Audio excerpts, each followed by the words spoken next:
今天我们要聊聊隐藏在日常美食里的健康陷阱和救星。时序进入秋天，天气渐凉，火锅店和烧烤店的生意越来越火热。许多上班族下班后喜欢约同事朋友吃到饱，大快朵颐。然而，你知道吗？你夹起的那片看似美味的雪花牛肉，很可能不是天然的原肉，而是经过加工重组或人工注脂的肉品。这些重组肉、注脂肉如今充斥市场，以假乱真。消费者天天吃下肚，却浑然不知真相。这背后的乱象到底有谁来管？难道我们的健康要任由这场无声的欺瞒来摆布吗？今天就让我们抽丝剥茧，看清楚这些隐藏在餐桌上的秘密。同时也别忘了介绍一位食物界的无名英雄——胡皮素，它有潜力帮助我们对抗可怕的肠癌。最后，我们还要提醒季节交替、时节高发的皮肤杀手带状疱疹、外食族的上班朋友们，千万要看到最后，这些都和你的健康息息相关。首先来看充斥市场的重组肉与注脂肉。所谓重组肉，顾名思义，就是把碎肉重组成看起来完整的肉块。业者会将零碎的肉块切条、切片，甚至搅碎，然后混入添加物，再用肉胶粘合压制，塑造成一大片牛排或肉片的形状。这样拼装出来的加工肉品，外观很容易让人误以为是原块的肉。例如你在餐厅点了一克牛排，端上来一大片外观完整，其实里头可能是许多肉碎拼接成的组合肉。常见的汉堡排、鸡块、肉丸、香肠等，其实很多就是用重组技术制成，甚至有些标榜后切的牛排、猪排，如果价格过于诱人，来源不明，也可能是重组肉变的戏法。注脂肉则是另外一种偷天换日的技巧。想象一下，把廉价的瘦肉透过针孔打入油脂和添加物，摇身一变，肉的纹理布满均匀的雪花油花，看起来就像昂贵的和牛或双酱牛肉。没错，注脂肉就是在肉品制作过程中混入乳化剂，将动物脂肪或植物油以乳液形式注射进瘦肉纤维中。这样一来，原本干柴的瘦肉口感变得嫩滑多汁，还长出漂亮的油花纹路，乍看很容易让人以为是高级牛的天然雪花肉。很多火锅店、自助烧烤店打出的和牛吃到饱、雪花牛、双酱猪等等招牌，其实背后大多是价格低廉的注脂牛。注脂猪经过调味染色后的产物。试想真正的和牛多么昂贵，一克吃到饱，餐厅凭什么无限量供应？其中奥妙不说自明。商人这么做无非是利益驱使，透过重组和注脂，他们可以将成本低廉的边角料或平价肉包装成貌似高档的菜色，大赚黑心钱。而一般消费者若不知情，看到油花满布的肉片，还以为捡到了便宜，开心的下肚，其实吃进去的是加工过头的假肉。问题在于，这些伪装的肉品不但欺骗钱包，更可能暗中危害健康。因此政府其实早有规范，但可惜流于纸上。早在2016年，卫福部食药署就明文规定，重组肉的产品或餐点必须在名称中标示组合或重组字样，好让消费者识别。到了2022年7月1日，新规上路，注脂肉也被要求，不管是包装、贩售或餐厅现做，都得清楚标示注脂，并注明仅供全熟食用。听起来是不是挺完善？然而现实情况却不容乐观。根据媒体实地调查的结果，市面上真正落实标示的店家少之又少，屈指可数。在许多热门火锅、烧肉连锁店的菜单上，你很难找到重组或注脂的字样，取而代之的是各种让人口水直流的名称，什么特选牛肩、双酱雪花、极黑和牛等，但看不到背后加工与否的揭露。有些店家甚至辩称，我们用的就是牛肉啊，哪有必要特别标，或者干脆推说不清楚原料细节。一些不肖业者明知法规，也刻意打擦边球，利用文字游戏逃避标示义务，结果就是法令虽在，形同具文，消费者仍然被蒙在鼓里。政府单位难道没有稽查吗？或许有，但抽查能力有限，加上目前对违规者的处罚似乎没有让业者感到足够痛楚，导致乱象持续。可以说，在餐饮市场上，重组肉、注脂肉的横行几乎处于一种半失控状态。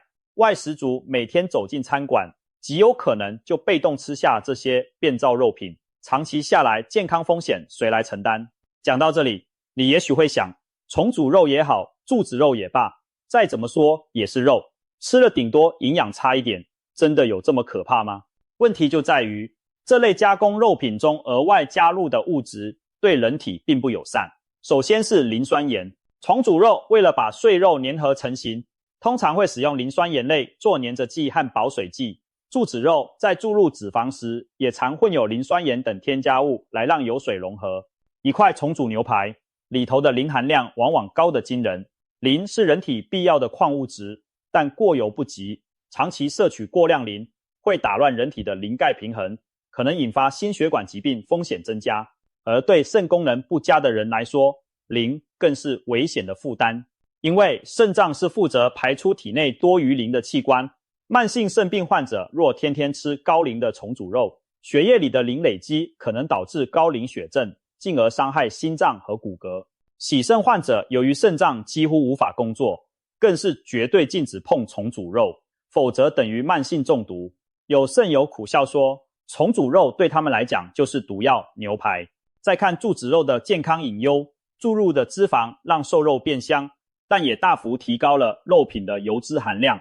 对现代人常见的三高族群而言，大量摄取注子肉无异于火上浇油，胆固醇和三酸甘油酯可能飙升，久而久之增加罹患动脉硬化、冠心病的几率，更不用说热量暴增。爱美人士如果常吃这种看似诱人的肥牛肥猪，体重和体脂恐怕悄悄跟着往上爬。另外一点，注脂和重组的加工过程使得肉品内部组织被破坏敞开，微生物容易在加工时混入内层，因此这类肉品如果没有煮到全熟就食用，发生食物中毒或肠胃炎的风险比天然肉要高得多。但你想啊，多少人到牛排馆点牛排爱吃3分熟、5分熟？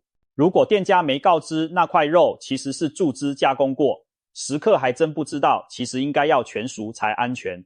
以上这些健康风险原本都应透过清楚标示来提醒民众防范，不幸的是，目前标示制度的落实很不到位，等于我们每天可能无意间踩地雷却不自知。有专家毫不客气地说，重组肉最大的讽刺在于连蟑螂都不碰它，这话怎讲呢？原来有食品专家做过实验，把一般牛肉和用高浓度磷酸盐粘起来的重组肉同时放在蟑螂出没的地方，结果蟑螂绕过了那块重组肉，反而啃食旁边的天然肉。虽然这只是戏谑的说法，但也从侧面反映出重组肉里头人工添加物之多，之不自然，连昆虫都嫌弃，人类却因为看不见那些添加物，就这样心安理得的天天吃下肚，不得不令人担心。更值得警惕的是，加工肉品与癌症风险之间的联系早有定论。世界卫生组织早在2015年就将加工肉类，如培根、香肠、火腿等列为1级致癌物，主要针对的大肠癌风险。重组肉和注子肉虽然形式不同，但也属于高度加工的肉类，往往含有亚硝酸盐、磷酸盐等各种添加物，和一般加工肉在本质上并无二致。长期大量吃这类食品，恐怕会增加罹患大肠癌的几率。台湾的大肠癌发生率已经连续10几年雄踞癌症榜首，而且有年轻化的趋势，每年新增的病例数居高不下。医生们指出，不健康的饮食习惯，红肉摄取过多，蔬果纤维摄取不足是主因之一。我们可以说，外食族经常吃到的这些重组肉、注子肉，如果没有限制，很可能正在为未来埋下一颗健康炸弹。听到这里，许多人不禁要问，难道美食真的成了健康的敌人吗？我们难道只能望着餐桌上诱人的肉片却步？别担心，在食物王国中，除了陷阱，还藏着守护健康的宝藏。例如，接下来要介绍的这位无名英雄，就可能帮助我们对抗大肠癌。它就是存在于蔬果中的天然物质胡皮素。或许你对这名字有点陌生，胡字念作胡皮素，它是一种类黄酮化合物，广泛存在于许多常见蔬菜水果里。最近几年，科学界发现胡皮素具有相当惊人的抗癌潜力。国际医学期刊的研究指出，胡皮素有能力让癌细胞走向自我毁灭。2022年发表于《药理学前沿》的一项研究证实，胡皮素能诱导人类结肠癌细胞发生凋亡，也就是让癌细胞启动自杀程式，同时抑制肿瘤生长相关的讯号传导路径。更有趣的是，它还能改善肠道菌相，提升免疫系统对肿瘤的防御能力。换句话说，胡皮素仿佛在体内组成一支抗癌队伍，一方面直接对付癌细胞，另一方面加强我们自身的抵抗力，不让肿瘤有可乘之机。大肠癌在我们国家是癌王，但胡皮素的出现让人看见对抗它的新希望。当然，胡皮素并非什么灵丹妙药，它不能保证100%预防或治愈癌症。不过，越来越多研究把目光投向这种天然物质，显示出它值得期待的效果。营养学者指出，胡皮素强大的抗氧化和抗发炎作用可能是抑制癌变的关键。例如，长期吃素的人，大肠癌风险比荤食者低得多。除了因为膳食纤维让肠道更通畅外，也因为蔬菜水果中富含各种植化素可以保护细胞。胡皮素就是其中表现突出的明星。2023年刊登于美国临床营养学期刊的一项大型研究也发现，高纤维饮食者罹患大肠癌的风险降低了将近 22%。蔬果中的纤维加上像胡皮素这样的植化素，可说是双管齐下，从不同面向降低肠癌的发生率。那么，我们要如何把握胡皮素带来的好处呢？答案很简单，多吃蔬果。许多日常食物都是胡皮素的丰富来源，其中一个代表就是洋葱。有人开玩笑说，别再丢洋葱皮啦，里头藏着抗癌关键。洋葱表皮和外层其实富含胡皮素，难怪切洋葱容易让人流泪，因为里面的含硫物质和胡皮素等释放出来刺激泪腺。同样含胡皮素高的还有红葡萄与各种深色莓果、苹果，尤其是苹果皮、茶叶，像绿茶、红茶、青椒、樱桃、秋葵，还有花椰菜等十字花科蔬菜都是不错的来源。台湾人常吃的蔬菜水果里面，其实有不少都含有胡皮素，只是我们过去不知道它的威力。现在既然晓得了，不妨在日常饮食中特别留意，多摄取。例如沙拉里多放几片洋葱，午餐来一颗苹果，饭后吃点提子，或者天天一杯茶。看似平凡的小改变，其实就在为你的肠道健康增加筹码。值得注意的是，胡皮素本身属于脂溶性成分，单独摄取时在肠胃中的吸收率不算高。营养师建议搭配含维生素 C 丰富的水果一起吃，能够提升胡皮素的利用率。比如洋葱拌奇异果沙拉，或是吃苹果时配几瓣柳丁，都是不错的组合。维生素 C 就像帮胡皮素开门的钥匙，帮助肠道更有效地把它送进血液里发挥作用。另外，欧洲食品安全局曾提出，每人每日从天然食物摄取10到100毫克胡皮素是合理范围。这其实很容易达到，一颗中等大小的红苹果大约就含有20到30毫克胡皮素，一杯红酒或一把蔓越莓干也能提供10几毫克。所以正常饮食均衡的人大可不必额外吃补充剂，除非医师或营养师建议，否则不需要拼命吞高剂量的胡皮素胶囊，回归食物本身最安心。毕竟蔬果除了胡皮素，还有其他各种好东西一起作用，远非单一营养丸所能取代。谈了这么多，我们可以发现一个有趣的对比。一方面，不肖业者用重组肉、注脂肉这些科技打造的假美食伤害我们的健康，但另一方面，大自然早就把对抗疾病的武器藏在了天然食物中，只等我们去发掘并善加利用。外食上班族的朋友们特别要注意，在外吃饭固然方便，但千万别老是大鱼大肉，荤多素少。当你无法100%掌握食材真实性时，更应该主动给自己多一层保护，多点一份青菜水果，为身体提供必要的纤维与植化素。这不仅能中和油腻，还可能降低像大肠癌这样的长期风险。别忘了，我们的健康最终掌握在自己手中，掌握在我们每天的选择里。说完饮食方面的陷阱与对策，我们再来聊聊季节交替时另一个潜伏的敌人——带状疱疹，也就是俗称的皮蛇。最近天气忽热忽凉，各大医院皮肤科常常涌现一批病患，他们诉说着类似的经历。先是某一处皮肤莫名刺痛灼热，几天后那里冒出一串水泡，疼得受不了。没错，这正是换季常见的带状疱疹发作，甚至有知名艺人现身说法。65岁的金马影后杨贵媚前阵子就因为过度操劳，又碰上感冒，久咳不愈，在免疫力低下的空当被皮蛇缠上身。她一开始可能只当成一般的肩颈痛，拖了几天没处理，结果错过了黄金治疗期，导致剧烈的神经痛折磨了她2个多月。杨贵媚形容那种痛楚，痛到睡不着，站不起来，只能天天靠止痛药苦撑，等神经慢慢修复。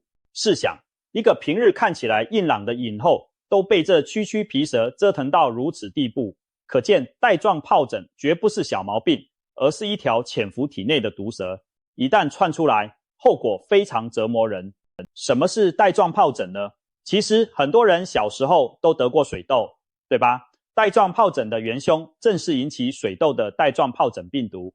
你以为童年出过水痘，痊愈后病毒就消失了，并非如此。狡猾的病毒在皮疹好了之后，会潜伏下来，藏身于我们体内的神经节内，进入长期潜伏状态。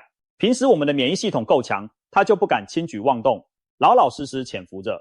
但当抵抗力下降时，它就会卷土重来，病毒从神经节苏醒，顺着神经纤维一路往皮肤表面移动，在受影响的神经支配区域引发剧痛和水泡。由于神经走向呈带状分布，皮肤上的水泡常常排列成一条带状，因此叫带状疱疹。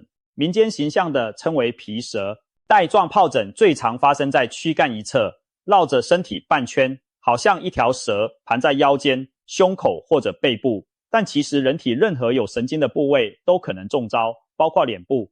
如果病毒侵袭到面部三叉神经或听觉神经，那就麻烦了，可能出现眼睛角膜受损、脸部麻痹，甚至诱发脑部并发症。所以一旦发现脸上长皮蛇，更是要第一时间就医。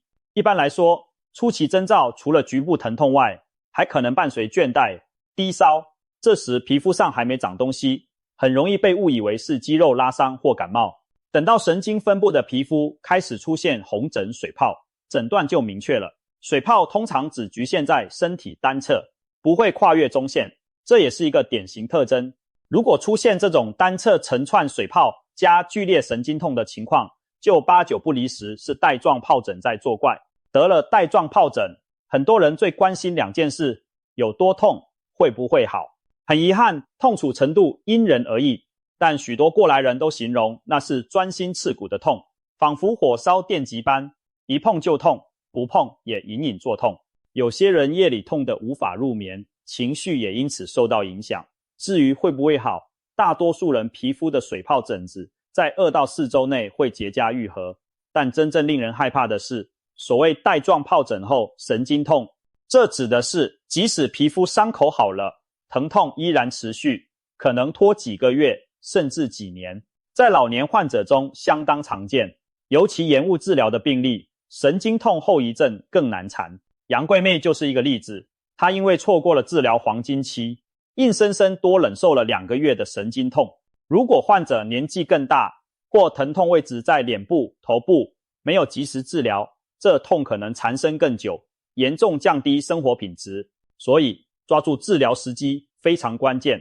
医生们一再强调，带状疱疹最佳的治疗时机是在发病后72小时内。所谓发病，从出现皮疹开始算起。如果在3天内开始抗病毒治疗，服用或注射抗疱疹病毒的药物，可以大幅减轻急性期的症状，并降低神经痛后遗症发生的几率。一旦错过这72小时黄金期，病毒在神经中已经肆虐，造成较大伤害，再用药效果就有限，只能减轻痛苦，等待神经慢慢修复。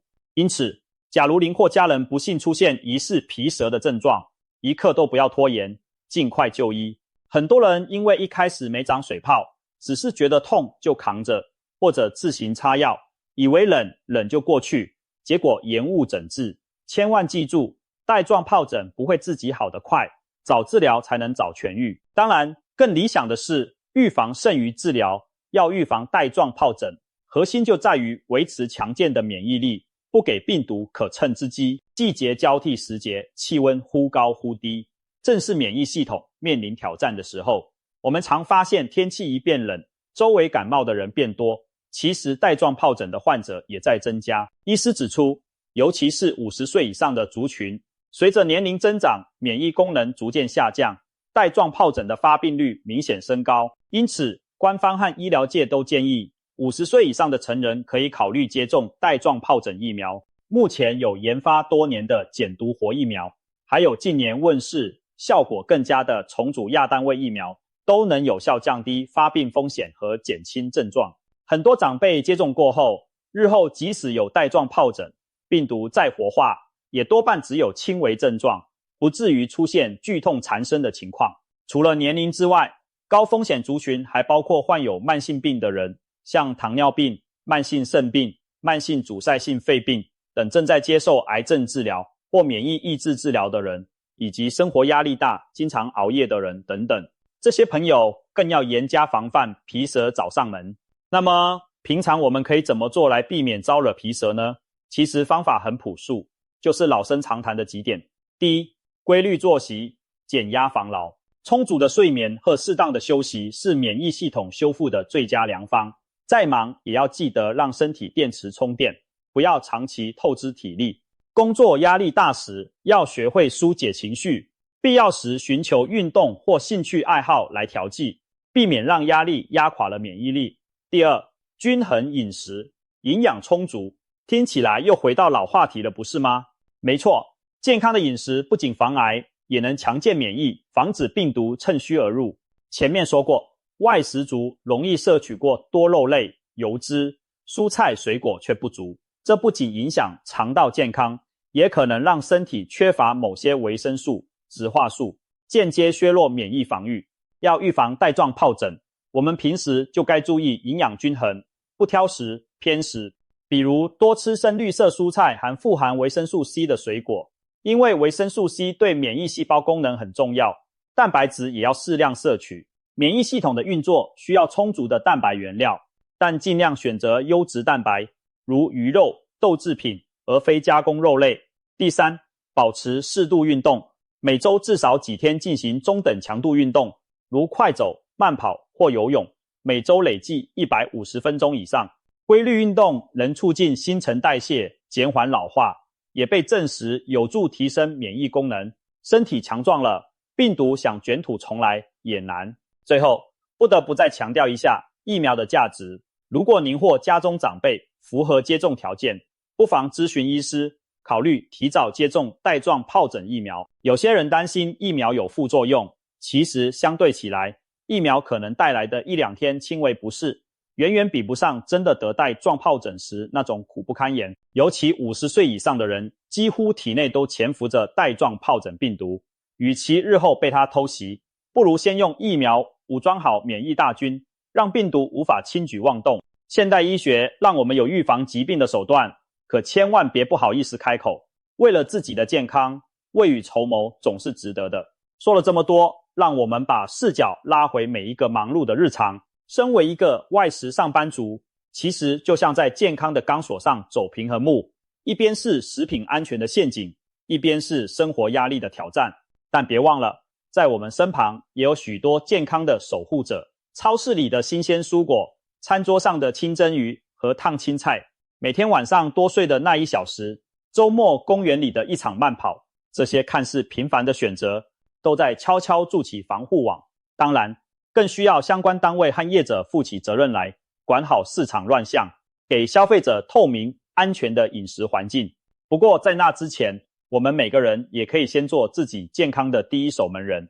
下次当你走进火锅店，看到诱人的雪花牛盘丛中，不妨多留个心眼，问一问店家这是不是组合肉。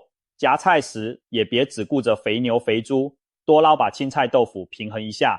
想想今天我们说的胡皮素，或许就藏在那盘洋葱高丽菜里面，默默地替你清除体内的不稳定因子。饭后回家，若觉得最近压力山大，就提醒自己泡杯热茶，早点休息，别让免疫力亮红灯。现代生活节奏快，压力大，但我们完全可以透过知识和行动，掌控自己的健康主导权，别让黑心食品和潜伏病毒主宰了你的未来。一餐一食的细节，一朝一夕的习惯，累积起来就是健康的地基。外食族们，让我们从今日开始，既享受美食，也聪明选择，远离市场乱象带来的危害，同时善用大自然赐予的营养力量，抵御疾病的威胁。在工作和生活的战场上拼搏的你，也要记得为自己的身体筑起一道安全防线。健康才是我们打拼人生路上最坚实的后盾。